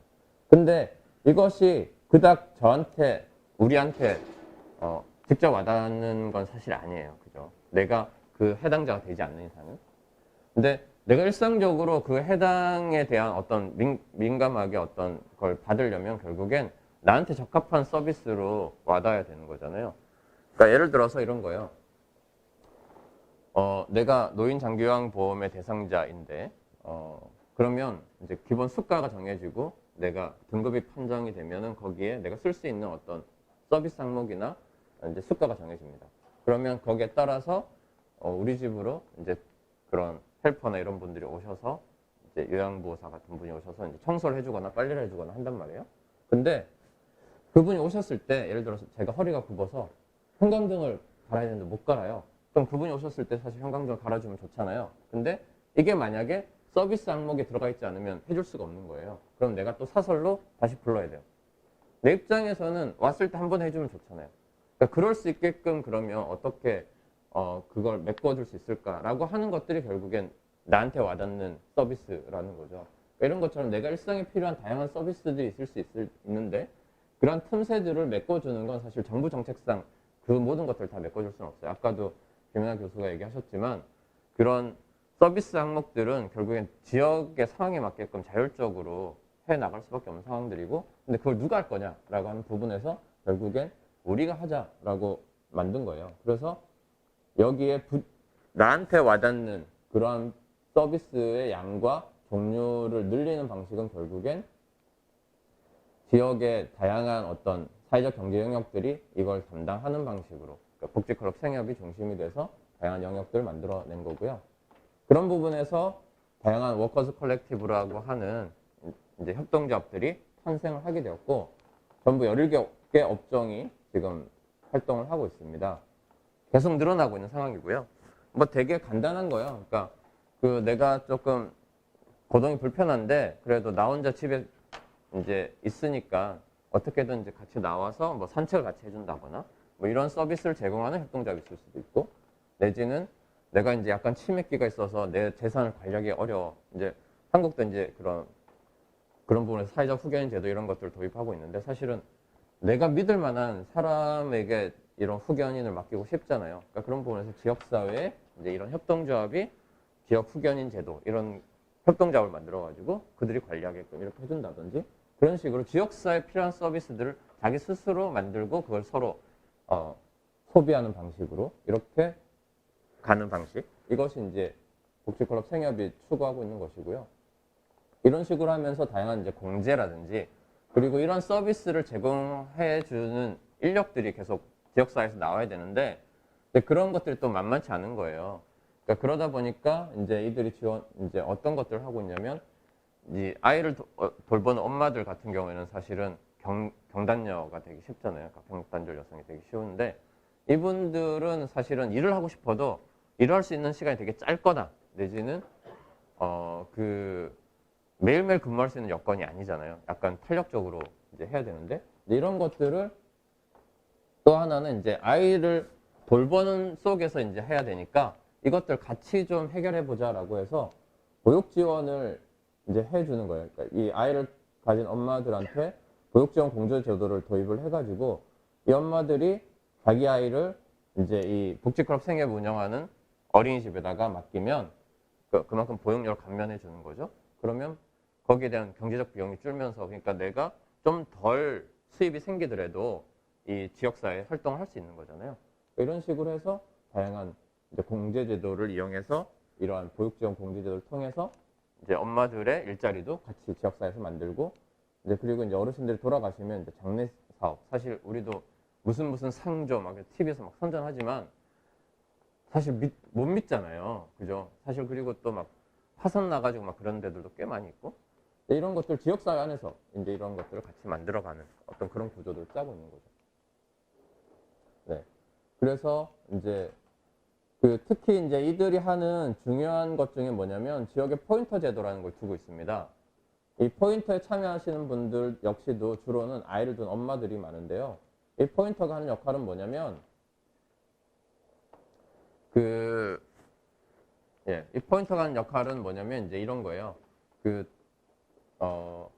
아까 이제 택배로 자기 집에 이제 이 복지클럽 생협조합원들이 물건을 이제 배송을 할 거잖아요. 그러면 직접 집집마다 이렇게 보내주는 방식이 있을 거고요. 만약에 한 10집에 15집을 모아서 거점을 만들어서 그 거점에다가 갖다 주면 그 거점에서 10집이 15집을 배분하는 방식이 있을 수 있잖아요. 자, 만약에 물류 비용이 똑같이 든다고 칩시다. 그럼 어떤 방식이 좋을까요, 여러분? 집집마다 받는 게 더 좋을까요? 네. 보통은 그렇게 생각하기 쉽잖아요. 근데 이 복지클럽 생협은 굳이 단계를 하나 더 만들었어요. 거점을 만들었어요. 이 거점이 바로 포인터라고 하는 사람이에요. 네. 왜 그럴까? 그게 되게 중요한 포인트예요. 이 포인터가 하는 역할은 뭐냐면 단순히 물건을 자기 집 주변에 10집, 15집을 관리하는, 그러니까 택배를 배송해준 역할만 하는 것이 아니라 결국엔 그 과정에서 그 조합원들을 관리를 하게 되는 거죠. 그러니까 생각을 해봅시다. 물류차가 와가지고 택배차가 와서 집집마다 내려주고 가면 그 택배 차량이 집집마다 다 관리를 할 수 있습니까? 못 하잖아요. 근데 그러니까 주로 이제 이 조합원, 복지클럽 생협에 있는 조합원들은 어르신들이 많단 말이에요. 그러면 더군다나 혼자 사는 어르신들 같은 경우에는 결국 안부 확인이라든지 건강 상태라든지 다양한 어떤 자기의 욕구라든지 이런 것들을 체크할 수 있는 어떤 기능들이 없잖아요. 이 포인터가 그런 역할을 해주는 거예요. 그러면 이제 이 포인터를 어떻게 고용하느냐면 말씀드렸지만 10집에서 15집에다가 몰아줬을 때랑 집집마다 몰아줬을 때 물류 비용의 차이가 일정 정도 발생되잖아요. 그 차이만큼만 포인터한테 주는 거예요. 그러니까 우리는 따로 사실은 비용을 더 들이지 않더라도 이 포인터를 고용할 수 있는 거죠. 지역마다. 그러면서 이 포인터가 하는 역할은 되게 중요한 역할들을 하잖아요. 그 지역의 어르신들을 관리해주고 그리고 그들이 가진 욕구들 이런 것들을 바로바로 체크해서 소유에 맞는 서비스를 만들 수 있는 거죠. 네. 그리고 새로운 서비스가 그래서 창출되기도 하고 안전망에 충실이 되기도 하고 그래서 포인터가 그 자리를 지켜주는 그 지역의 상부상조가 자연스럽게 만들어지는 이런 계기가 되는 거죠. 그래서 우리가 너무 효율성만을 생각하면 이런 상상력이 생길 수가 없어요. 그래서 내가 지역사회에 어떻게 좀 더 안전하고 그 다음에 관계 속에서 살아갈 수 있을까라고 하는 것을 기존의 질서 안에서도 우리는 되게 뒤집어 보고 사실은 봐야 되는 거예요. 예. 그러니까 기존의 질서만을 계속 유지한 채로 뭔가 새로운 것만 찾으면 사실은 할 수 있는 상상력이 되게 부족하거든요. 예. 그런 부분에서 이 포인터 제도가 가지는 의미는 되게 크다라고 저는 생각을 하고 있고요. 시간이 없어서 일단은 전 이 장애인 사례도 되게 중요한데 이 장애인들이 어떻게 지역사회를 다시 재구성해내고 오히려 장애인들이 지역을 돌보는 방식의 것들을 하고 있는 사례인데 시간이 없어서 넘어가고요. 기회가 있으면 다음에 말씀드릴게요. 그 다음에 이제 말씀드리고자 하는 게 지역사회가 마을이 주체가 되어서 지역사회 돌봄을 하고 있는 사례입니다. 네. 키타시바라고 하는 마을인데요. 이 키타시바 마을의 비전이 뭐냐면 누구라도 안심하고 생활할 수 있는 지역 만들기라고 하는 비전을 가지고 있고요. 네. 그것의 기본적인 이제 모토는 만남, 연결, 활력이라고 하는 어르신들한테 이거를 무료로 그냥 매달 한 장씩 나눠드립니다. 이 한 장이 한 5,000원 정도의 그런 금액을 상당하는 건데요. 그러면 혼자 사는 어르신들이 사실 제일 아프기 쉬운 게 뭐냐면 집안에 혼자 그냥 가만히 있으니까. 어떻게든 나오셔서 좀 활동도 하고 하셔야 사실은 좀 더 건강해질 수 있잖아요. 아까도 말씀드렸지만 제일 건강한 데 있어서 중요한 요소가 뭐였냐면 커뮤니티를 내가 몇 개 갖고 있느냐. 네. 그래서 어르신들이 밖으로 나오게끔 유도하는 유도 장치예요. 그래서 이거를 그 마을에 홀로 사는 어르신들한테 매달 그냥 드려요. 그러면 어르신들이 그걸 쓰기 위해서 나오는 거예요. 나오면 뭘 할 수 있냐면 이 지역사회가 운영하는 복지 택시 같은 거 뭐 탈 수도 있고, 내지는 뭐 경로당이나 이런 노인 시설에 가가지고 프로그램에 참여한 프로그램 비용을 쓸 수도 있고, 뭐 식사를 할 수도 있고, 그런 다양한 방식으로 쓸 수 있는 거예요. 그래서 실제로 2012년에 지역복지학회 우수상을 받게 됐어요. 이 건은. 네.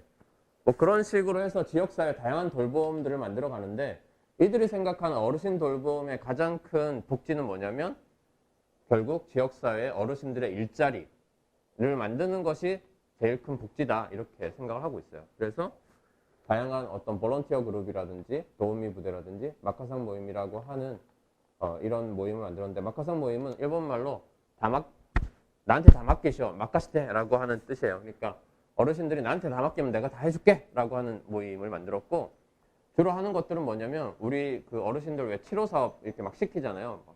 풀 뽑고 막 이런 거 거리 청소 시키고, 이거를 이들은 그러니까 행정에서 개인 어르신들한테 이렇게 일자리를 주는 방식인데, 마카상 모임이 행정과 교섭해서 자기들이 일을 딴 거예요. 그 일을 따서 공원 관리를 한다거나 뭐 이런 식으로 해서 이제 자기들의 어떤 일자리를 하고 노노케어 같은 것을 자기들이 스스로 실현하는 방식으로 하고 있는 거죠.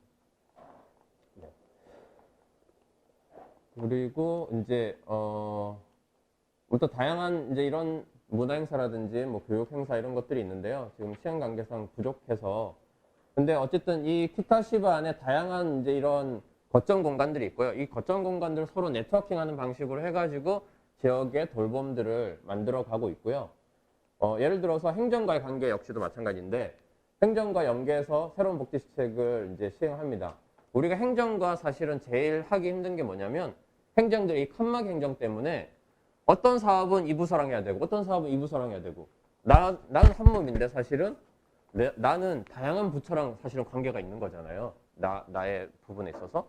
그런 것들을 결국엔 누군가가 그러면 가운데 창구 역할을 해서 중심 역할을 해가지고 그것들 연결시켜준 누군가 조정자 역할을 해준다면 조금 더 내가 복지 서비스를 제공하기도 쉽고 받기도 쉽겠죠. 그래서 이거를 퍼스널 서포트 서비스라고 하는 방식으로 해서, 뭐 일본은 사실 복지관이 없어요. 그냥 제가 복지관이라고 붙여놨는데, 우리로 치면 이제 이런 지역사회 사회적 경제 영역에 누군가 사회적 경제 네트워크가 되든, 내지는 뭐 자치회가 되든, 내지는 서울 같은 경우는 돌봄 SOS가 되든, 이런 곳이 중심이 돼서 다양한 이러한 시책들을 하나로 좀 연결해서 통합적으로 창구 역할을 하고, 그것들이 이제 서로 잘 매칭이 될 수 있도록 하는 그런 역할을 하는 것도 방법이지 않을까라는 생각이 듭니다.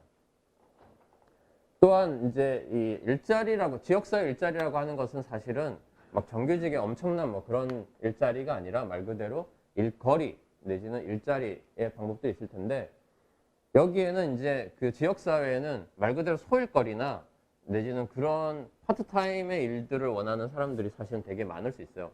그러니까 지역사회 이런 사실은 자원들이 있고 그런 수요가 있는데 이것들이 잘 매칭이 안 되면서 엄청난 문제들이 발생하기도 하잖아요.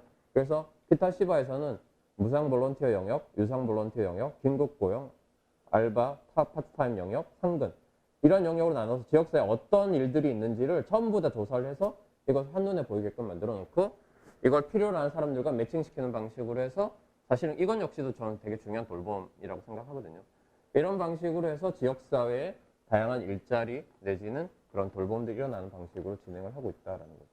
이런 방식을 통해서 이 키타시바는 누구라도 안심하고 살 수 있는 마을을 만들어 가는 것이고요. 그러기 위해서 이제 이런 사회적 고립이 된 사람들한테 만남의 장을 만들고, 사회적으로 배제되어 있는 사람들한테는 다양한 네트워크 연결하고, 실업이나 빈곤에 있는 사람들에게는 이런 커뮤니티 비즈니스, 우리처럼 마을기업 같은 창출로 지역의 활기를 회복하는 방식으로 지역사회 전체를 포괄적으로 케어하는 시스템을 구축하고 있다라는 것입니다. 네, 고맙습니다.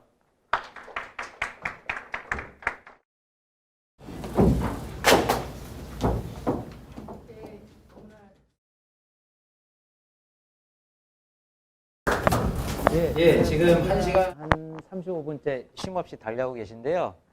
저희 멀리서 오지는 않았습니다. 인근의 관악구에서 왔고요. 뭐 차로는 한 30분 정도 걸리더라고요. 관악구 돌봄 외소 센터를 중심으로 사례 소개를 드릴 텐데, 그렇습니다. 관악구 돌봄 외소 센터 개요 말씀드리겠습니다. 뭐 기본적인 개념이나 이런 거는 김연아 교수님하고 일본의 사례를 통해서 보셨겠지만, 관악은 이렇게 준비했습니다. 행정은 사실 서울시에서 이게 긴급 돌봄 형태로 해서 코로나19로 인한 공백을 메꾸기 위한 과정으로 설계되고 준비됐기 때문에 7월 달부터인가 부랴부랴 저희한테도 연락이 왔어요. 이거 어떻게 하면 좋겠지? 어떻게 할까? 그래서 7월 달부터 시스템 설계 및 구축을 행정 중심으로 하게 됐었습니다. 워낙 급박하게 진행되다 보니까 민간하고 어떻게 소통하고 고려하는 과정들은 없었고, 다만 다행인 거는 구에서 돌봄 매니저를 지금 21개 동이 있는데 전 동에 한 명씩 배치를 하셨어요. 예, 그리고 8월부터 개시를 했습니다. 저희는 일시제가 단기보호, 식사지원, 정보상담 4대 서비스를 했고, 이 중에 이 3가지 서비스가 지금 수가가 지원돼서 운영되고 있는 상황입니다. 저희 민간에서 어떻게 준비했냐, 이게 오늘의 이야기의 핵심인데요. 일단은 저희가 여기 계신 김연아 교수님을 모시고 작년에 8월 달, 올해 12월 정도에 커뮤니티 케어 강좌를 열었습니다. 그래서 지역사회 커뮤니티 케어 개념을 소개하고 이게 중요하다, 한번 만나보자, 이런 이야기를 계속적으로 요청을 드렸었고, 12월 달 김연아 교수님 강의를 기청을 해서 관악구 민간 통합 돌봄체 구축 모임을 결성을 했습니다. 그래서 12개 기업 및 기관이 속해졌었고요. 핵심은 민간입니다. 저희는 행정단위하고 뭔가 협력하는 것들을 고려를 하고 있지만은 일단 민간끼리 우리가 갖고 있는 자원, 우리가 갖고 있는 고민들을 모아보자라는 차원으로 민간 중심으로 통합 돌봄 체계를 구축해보자라고 했고, 매월 1월 1회 모임을 해서 12월, 1월, 2월 모였다가 코로나로 딱 터진 다음에 7월 달까지 못 모이다가 그때 다시 모이기 시작했습니다. 네, 저희는 사회적 경제 영역에서는 아까 이제 4가지 서비스 중에서 식사 지원 서비스를 사회적 경제가 담당하고 있는데요. 현황 이렇습니다. 저희는 도시락은 밥과 반찬이 있는 부분이고, 밑반찬은 4찬 정도로 나가고 있습니다. 그래서 도시락과 밑반찬의 2가지를 선택하실 수 있습니다. 도시락은 주 3회 정도를 공급하고, 밑반찬은 주 2회입니다. 주라는 것은 월요일부터 금요일까지입니다. 그래서 밑반찬 같은 경우는 1회 배송 시 3식을 전달합니다. 다행인 거는 관악구에는 공급업체가 3개가 있습니다. 사회적 경제 조직으로서 도시락을 공급할 수 있는 조직이 3개가 있고요. 21개 동을 7시 배분해서 공급했습니다. 이거는 사경센터가 중심이 되었고, 사전에 모임을 통해서 조정하고 조율했던 과정이 좀 있었습니다. 관악 사경센터에서는 나눔 반장 사업단으로 해서 돌봄 SO센터와 업체의 중간 역할, 의뢰, 접수 등을 진행하고 있고, 공급자 회의, 그 다음에 뭐 매니저들하고 같이 하는 네트워크 이런 것들을 좀 하고 있고요. 현황으로는 8월 7일부터 시작된 서비스를 10월 31일자로 저희가 계산했더니 총 8,876식 정도가 나갔습니다. 보시면 도시락이 2,000식, 그다음 밑반찬이 6,800식이라고 해서 관악구에 있는 주민들은 도시락보다는 밑반찬을 더 많이 선호합니다. 이거를 좀 확인해 봤더니 관악구도 1인 가구가 예를 들면 관악구 동중에 대학동이라고 하는 예전에 고시촌이라는 곳은 1인 가구가 60%가 넘습니다. 그러다 보니까 사실은 젊은 사람들도 뭐 있긴 하지만 어르신들 자체도 동주민센터나 이런 데는 쌀을 통해서 충분히 이 밥은 할 수 있는데 반찬이 계속 문제가 됐던 부분들이 좀 증명이 됐던 부분이 있어서 동작구도 나중에 좀 참조하시면 좋겠다 생각이 들긴 하지만은 서울시에서는 이거를 지금 못하게 한다 뭐 이런 이야기도 있다고 해요. 왜냐면은 식품이 배송되고 이런 과정 속에서 밑반찬이 뭐 어쩌고저쩌고 종류가 있더라고요. 그래서 어려움이 좀 있을 것 같고요.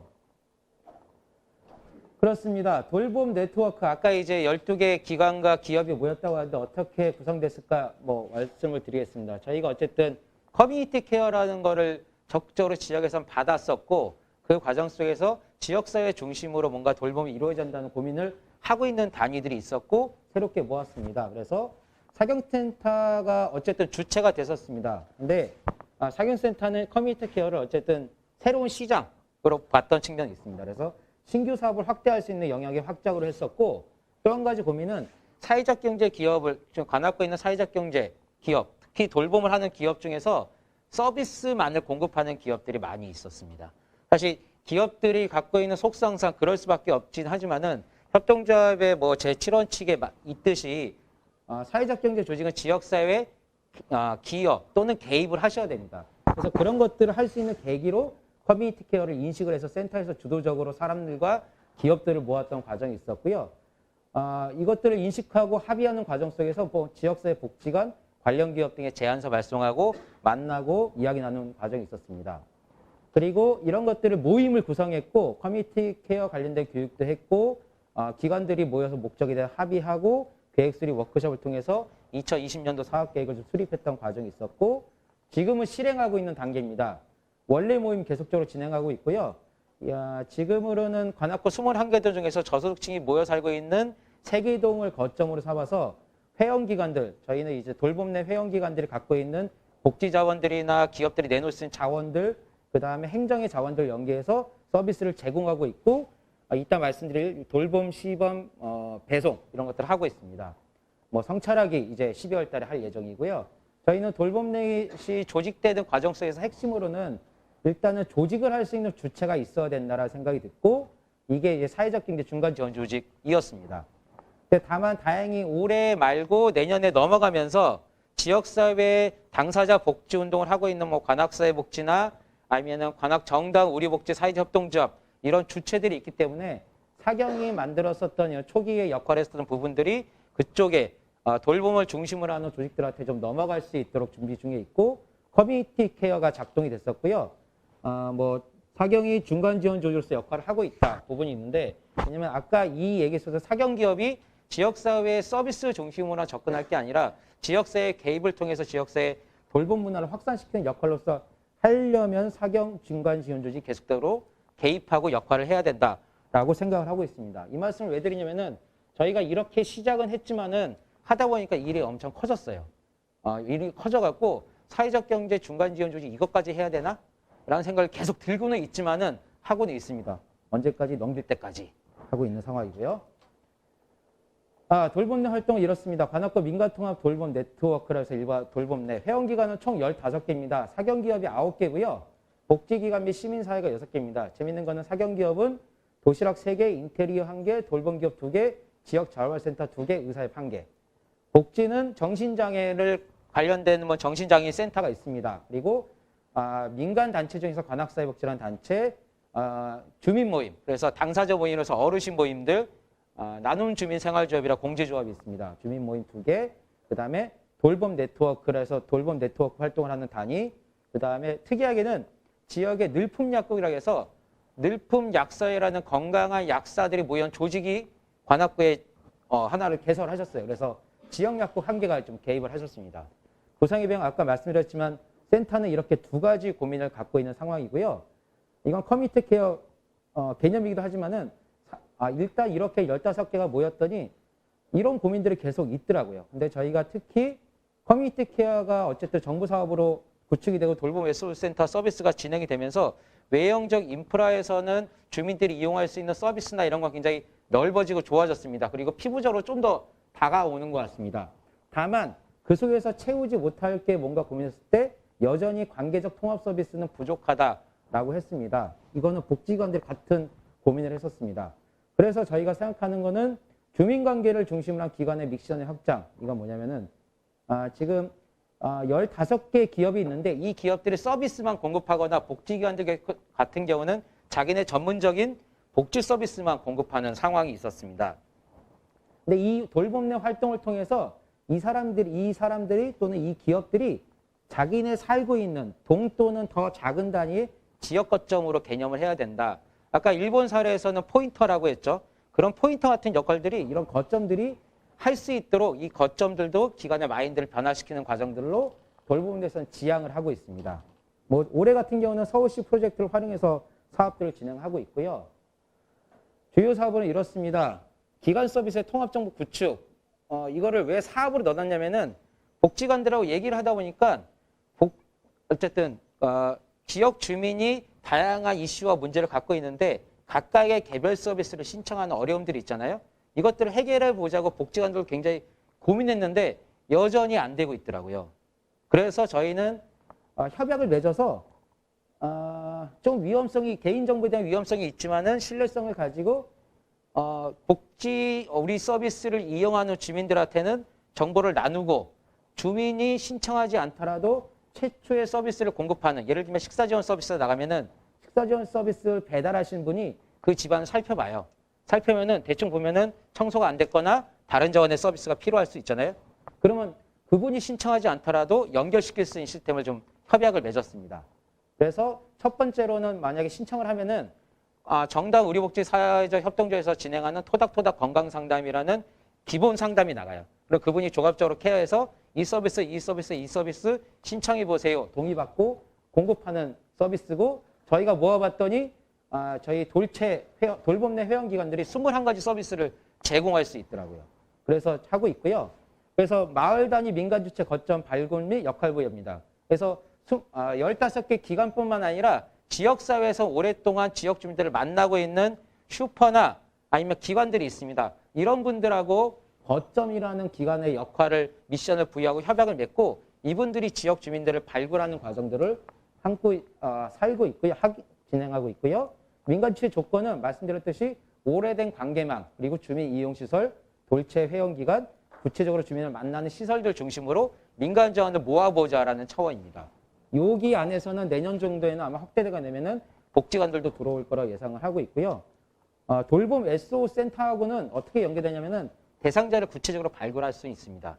물론 돌봄 매니저가 굉장히 많은 역할을 하고 있고 행정의 자원과 정보를 가지고 전파하고 있지만은 이런 기관들은 오래된 관계망과 주민들을 만남을 통해서 대상자를 계속 추천하고 그 서비스를 이용할 수 있도록 연계를 하고 있습니다. 향후 계획은 이렇습니다. 현재도 돌봄 SO센터는 이제 8가지 서비스가 내년도 8월달, 7월달 이후에 발행이 될 텐데 공급 주체가 없습니다. 주거편의, 주거위생, 동행지원. 그래서 주거편의는 자활사업단하고 얘기를 하고 있고 주거위생은 인테리어 업체들이 모인 협동조합을 하나 구성하려고 좀 준비하고 있고요.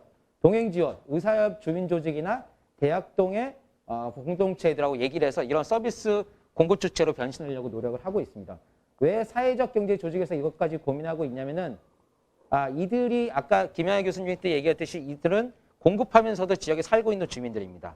그래서 재사회화되는 과정도 있고 이들의 거점 역할로서 이들이 계속적으로 지역 주민의 삶에 개입할 수 있는 부분들이기 때문에 이거를 능동적으로 준비하고 있다 판단해 주시면 좋을 것 같고요. 돌봄 SO센터 연계한 통합 돌봄체 구축이라고 해서 민간이 이렇게 역할을 하고 어느 정도 규모화가 되면은 저희는 행정은 자연적으로 연계될 수밖에 없다고 생각이 듭니다. 나중 얘기일 수도 있는데요. 그리고 이걸 통해서 관계 중심의 커뮤니티 케어를 준비하고 있다. 거점 기관 확대, 마을 단위 네트워크를 구축한다 생각하고 있습니다. 이건 한 가지 이번에 다음 주부터 진행한 시범 사업입니다. 뭐냐면은 돌봄 배송 시범 사업이라고 해서 저희가 커뮤니티 케어 돌봄 SO 센터를 처음에 상상을 하면서는 아까 이제 8,000씩이 나간다 그랬잖아요. 근데 식사 지원을 배달하면서 그 집을 한번 들여다보려고 그랬어요. 그런데 하루에 15개, 20개 오전 시간에 10시에서 12시까지 배송을 하다 보면은 이분이 그 집에 전달하고 오기도 바빠요. 그러니까 볼 수가 없는 거예요. 그리고 비대면이다 보니까 보기도 어렵고 그래서 처음에는 돌봄과 식사 지원 서비스를 연계해 보려고 했는데 잘 안 되더라고요. 그래서 최근에 고민을 한 거는 저희가 지금 식사 지원 서비스를 일회용 용기도 나가거든요. 그래서 이거를 다회 용기로 좀 바꿔보고 돌봄 배송을 해보자. 그래서 회수하는 과정 속에서 대상 주민이 스스로 자기 상황을 체크할 수 있는 5가지 문항 정도를 이렇게 그림식으로 좀 만들고 있습니다. 그래서 자기 상황을 이렇게 체크하게 되면은 예를 들면은 잘 안 보이시겠지만 이렇게 되어 있습니다. 어제 하루 몸은 어떠셨나요? 어제 식사는 어떻게 하셨나요?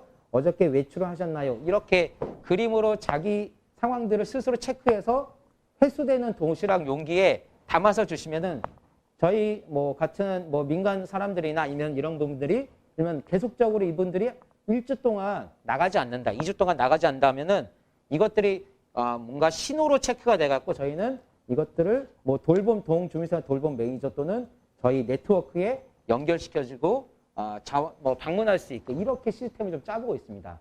아주 사실은 약간 지금은 도식적으로 좀 생각을 해갖고 이렇게 하고 있는데 이것들이 나중에 넓어지면은 아까 일본 사례나 같이 이런 것들이 좀 더 작은 단위의 관계 중심의 돌봄 시스템이 구축될 거라고 생각을 하고 있고 이렇게 하고 있습니다.